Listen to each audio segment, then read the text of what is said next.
नमस्कार दोस्तों, आज हम परमाणु अणु और उसके बीच अंतर की पूरी जानकारी हासिल करेंगे। परमाणु परमाणु का शाब्दिक अर्थ है अविभाजी।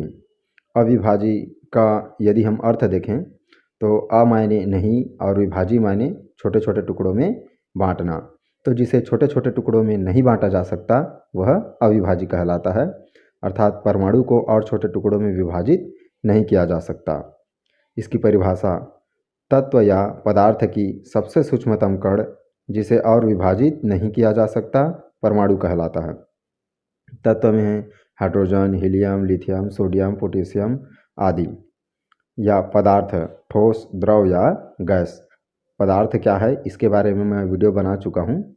यदि आप इसको पूरा जानना चाहते हैं तो मैं इसका लिंक डिस्क्रिप्शन बॉक्स में दे दूँगा, आप वहाँ से इसकी पूरी जानकारी हासिल कर सकते हैं।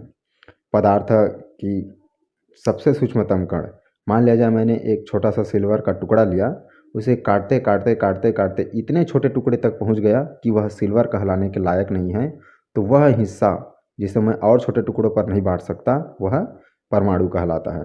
जैसे मान लिया जाए मैंने कोई अनाज लिया, चावल ले लिया।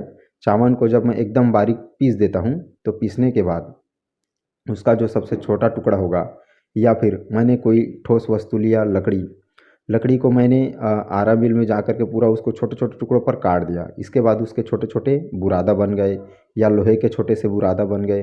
अब जब मैं उसे और छोटा टुकड़ा नहीं कर सकता तो वह बुरादा हिस्सा क्या कहलाएगा? परमाणु कहलाएगा।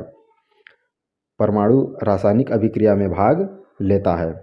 जैसे यहाँ पर लिखा हुआ है कि परमाणु रासायनिक अभिक्रिया में भाग लेता है। जब दो प्रकार के तत्वों को आपस में मिलाकर अभिक्रिया कराई जाती है तो वहाँ पर तत्व के अणु रासायनिक अभिक्रिया में भाग नहीं लेता, वहाँ पर परमाणु ही भाग लेता है और इलेक्ट्रॉनों का आदान प्रदान करता है।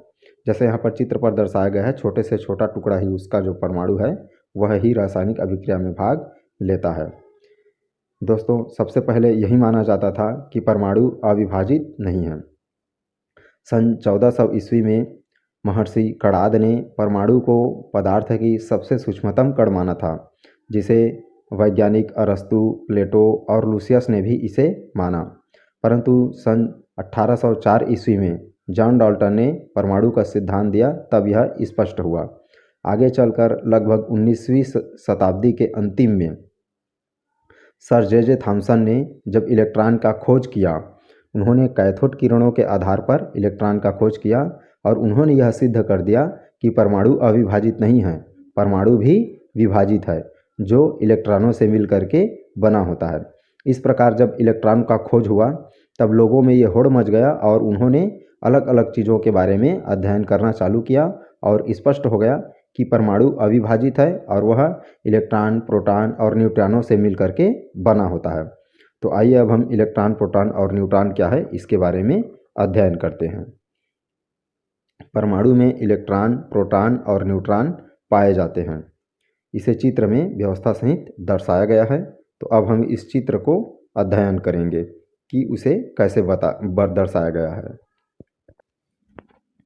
देखिए, इस चित्र में दर्शाया गया है कि सबसे जो धन वाला केंद्र है उसमें इलेक्ट्रॉन है, जिसे एनोड से दर्शाया जाता है। ये जो बिंदु बिंदु हैं वो इलेक्ट्रॉन है, एनोड है। और ये जो केंद्र है उसमें प्रोटॉन और न्यूट्रॉन दोनों चीज़ें पाई जाती है। प्रोटॉन को कैथोड कहते हैं और इलेक्ट्रॉन को एनोड कहते हैं। एनोड को ऋणात्मक से दर्शाया जाता है और प्रोटॉन को धनात्मक से दर्शाया जाता है। और ये जो गोल गोल है उसे KLMNOPQR इस तरीक़े से आगे बढ़ाते जाते हैं। नाभिक में प्रोटॉन और न्यूट्रॉन दोनों पाई जाती है, जबकि जो गोल गोल है KLMN उस पर इलेक्ट्रॉन जो है व्यवस्थित रहता है। जो एस कक्षक, पी कक्षक, डी कक्षक और F, जिसे ऑर्बिटल भी कहते हैं इंग्लिश में, इनमें सुव्यवस्थित तरीक़ा से पाया जाता है। इसी में ही इलेक्ट्रॉन, प्रोटॉन और न्यूट्रॉन का अध्ययन किया गया है। परमाणु के केंद्र में उपस्थित जो प्रोटॉनों की संख्या हमने देखा, वही संख्या क्या कहलाती है? परमाणु संख्या कहलाती है। तो परमाणु के केंद्र में प्रोटॉन और न्यूट्रॉन दोनों होता है, परंतु परमाणु के केंद्र में जो प्रोटॉनों की कुल संख्या होती है वही संख्या क्या कहलाती है? परमाणु संख्या कहलाती है। एटॉमिक नंबर कहलाता है। इसे कैपिटल जेड से डिनोट किया जाता है, यहाँ पर सूत्र द्वारा दर्शाया गया है। एटॉमिक नंबर कैपिटल जेड बराबर नंबर ऑफ प्रोटॉन। नाभिक परमाणु के नाभिक में उपस्थित प्रोटॉन और न्यूट्रॉन की दोनों की संख्या को जब जोड़ दिया जाता है, योग कर दिया जाता है, तो वह परमाणु द्रव्यमान कहलाता है। एटॉमिक मास इसे कैपिटल ए से डिनोट किया जाता है। Number of proton plus neutron, जब प्रोटॉनों की कुल संख्या और न्यूट्रॉनों की कुल संख्या को जोड़ दिया जाता है तो वह परमाणु द्रव्यमान कहलाता है। यहाँ पर जो प्रोटॉन है वो धनात्मक होता है, इलेक्ट्रॉन ऋणात्मक होता है और न्यूट्रॉन जो है उदासीन होता है। इलेक्ट्रॉन, प्रोटॉन और न्यूट्रॉन से भी छोटा कण पॉजिट्रॉन, एंटीप्रोटॉन और म्यान होता है। जब होड़ मचा था कि इलेक्ट्रॉन से भी और छोटा कण हो सकता है, तो खोजते खोजते इन्होंने इतनी दूर तक चले गए और इलेक्ट्रॉन, प्रोटॉन और न्यूट्रॉन से भी छोटा कण पॉजिट्रॉन, एंटीप्रोटॉन, म्यान ये भी खोज कर लिया। दोस्तों, सबसे सूक्ष्मतम कण देखे होंगे आप एक्स किरण। एक्स किरण की वेधन क्षमता भी बहुत अधिक होती है। ये जो इलेक्ट्रॉन, प्रोटॉन और न्यूट्रॉन की खोज है, ये जीके के लिए भी उपयुक्त होता है, तो इसे आप इस तरीक़े से याद रख सकते हैं। ईजे परनाच, ई से इलेक्ट्रॉन, खोजकर्ता जे थॉम्सन। प्रोटॉन की खोज रदरफोर्ड ने किया, प से प्रोटॉन, र से रदरफोर्ड। न्यूट्रॉन की खोज चैडविक, ना से न्यूट्रॉन, च से चैडविक। इस तरीक़े से आप उसे याद रख सकते हैं। इसके बाद पॉइंट है अणु। अणु एक ही प्रकार के दो या दो से अधिक परमाणुओं के योग से बने तत्व को अणु कहते हैं। जब एक ही प्रकार के दो या दो से अधिक परमाणु, दो परमाणु भी मिल करके अणु बनाते हैं, तीन परमाणु भी मिल करके अणु बनाते हैं, या उससे अधिक परमाणु मिल करके अणु बनाते हैं, अर्थात परमाणुओं के योग से क्या बनता है? अणु बनता है। यह जो अणु है वह रासायनिक अभिक्रिया में भाग नहीं लेता है। देखिए यहाँ पर दिया गया है, हाइड्रोजन प्लस हाइड्रोजन बराबर H2, इसे ही हाइड्रोजन मॉलिक्यूल कहते हैं। हाइड्रोजन का परमाणु क्रमांक 1 होता है, परंतु परमाणु द्रव्यमान 1, 2 और 3 तीनों होता है, जिसे ड्यूटेरियम और ट्रिटियम कहा जाता है। नाइट्रोजन प्लस नाइट्रोजन बराबर N2, नाइट्रोजन मॉलिक्यूल है, मतलब नाइट्रोजन का 2 अणु मिल करके यहाँ पर नाइट्रोजन के एक अणु का निर्माण किया है। यहाँ पर ऑक्सीजन के 3 परमाणु मिल करके ओजोन का निर्माण किया है। दोस्तों देखिएगा, ऑक्सीजन का सूत्र होता है O2, और जब वह O3 हो जाता है तो वह ओजोन का सूत्र कहलाता है। ओजोन का निर्माण, बरसात के दिनों में जितनी ज़्यादा बिजली की कौंधना होती है, गर्जना होती है, उतने ही ज़्यादा ओजोन का निर्माण होता है। और ओजोन क्या करता है? सूर्य के जो प्रकाश से आने वाले अल्ट्रावायलेट किरण होता है वह उसे रोक करके रखता है। यदि वह नहीं रुकेगा तो हमारे चेहरे पर चकते चकते जैसे बीमारियां लग जाती है। अणुओं को 2 वर्गों में बांटा जा सकता है। समपरमाणुओं वाले अणु, जब एक ही प्रकार के परमाणुओं से मिल करके जो अणु बनता है उसे समपरमाणु कहलाते हैं। उदाहरण से देखिए, O2, N2, P4, S8।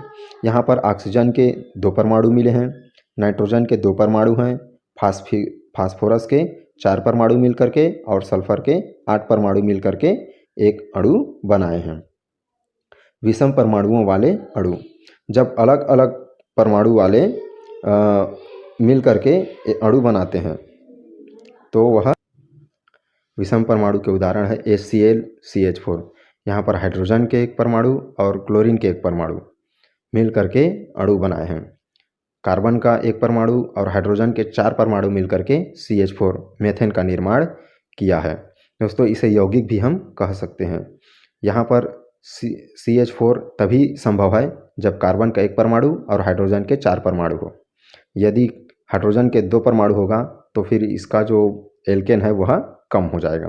यहाँ पर HCl में क्लोरीन के 2 परमाणु होगा और हाइड्रोजन का एक परमाणु, तो वो HCl का निर्माण नहीं कर पाएगा। हाइड्रोजन के भी 2 परमाणु होना अति आवश्यक है, जैसे कि H2O। जब तक हाइड्रोजन के 2 परमाणु और ऑक्सीजन का एक परमाणु नहीं मिलेगा तब तक वह रासायनिक अभिक्रिया नहीं करेगा। इसके बारे में हम आगे अध्ययन करेंगे। जब हाइड्रोजन और ऑक्सीजन जो है ज्वलनशील को बुझाने वाला तत्व है, जबकि हाइड्रोजन एक ज्वलनशील है। शुद्ध हाइड्रोजन हवा में आते ही आग उत्पन्न कर देता है, परंतु जब दोनों मिलता है तो वह जल का निर्माण करता है, अर्थात उसमें हाइड्रोजन और ऑक्सीजन दोनों के गुण नहीं होते हैं। आइए अब हम आगे देखते हैं परमाणु तथा अणु में अंतर। यहाँ पर दोस्तों ध्यान दीजिएगा, यदि आप परमाणु के बारे में पूरी जानकारी रखते हैं तो जस्ट उसका उल्टा क्या होगा, अणु होगा। परमाणु की सबसे पहले परिभाषा को याद रखिए कि यह तत्व का सबसे सूक्ष्मतम कण है जो स्वतंत्र अवस्था में नहीं रह सकता, क्योंकि परमाणु तो आपस में एक दूसरे से बंधे होते हैं। तो किससे बंधे होते हैं? वो आपस में एक दूसरे से आकर्षण बल से बंधे होते हैं। जिसका जितना ज़्यादा आकर्षण बल होता है वह उतना ही ज़्यादा कठोर होता है और उसे तोड़ने में उतना ही ज़्यादा ऊर्जा की आवश्यकता होती है। परमाणु तत्व का सूक्ष्मतम कण है, जबकि अणु यौगिक का सूक्ष्मतम कण है। परमाणु स्वतंत्र अवस्था में नहीं रह सकता और अणु स्वतंत्र अवस्था में रह सकता है। परमाणु किसी भी तत्व के सभी परमाणु समान होते हैं, तो यौगिक के अणु समान नहीं होते हैं, वह रासायनिक संयोग से बने होते हैं। रासायनिक क्रिया में भाग लेता है। परमाणु जो है रासायनिक अभिक्रिया में भाग लेता है, परंतु अणु रासायनिक अभिक्रिया में भाग नहीं लेता है। परमाणु रासायनिक क्रिया में विभाजित नहीं होता, रासायनिक अभिक्रिया में अणु विभाजित हो जाता है। अणु विभाजित हो जाता है मतलब अणु का पूरा वह टूट जाता है। जैसे कि H2O को H2O में हमें हाइड्रोजन और ऑक्सीजन को अलग करना है, तो उसमें अल्प मात्रा पर हमें H2SO4 की कुछ बूंदें डालना होगा। जैसे ही हम उस पर H2SO4 की कुछ अल्प मात्रा डालते हैं तो हाइड्रोजन और ऑक्सीजन अलग अलग हो जाता है, और जैसे ही हाइड्रोजन अलग होगा वह ज्वलनशील होगा और ऑक्सीजन अलग होगा तो वह आग को बुझाने के मतलब आग को जलाने में सहायक होता है। ऑक्सीजन के बगैर आग नहीं जलाया जा सकता। दोस्तों, यदि आपको वीडियो अच्छा लगा हो तो प्लीज़ एक लाइक ज़रूर करें। साथ ही यदि आप मेरे YouTube चैनल पर पहली बार आए हैं तो प्लीज़ हमारे चैनल को सब्सक्राइब कर हमारी सहायता ज़रूर करें। साथ ही बेल आइकन को ज़रूर दबाएं ताकि नेक्स्ट वीडियो का नोटिफिकेशन आपको सबसे पहले मिले। धन्यवाद।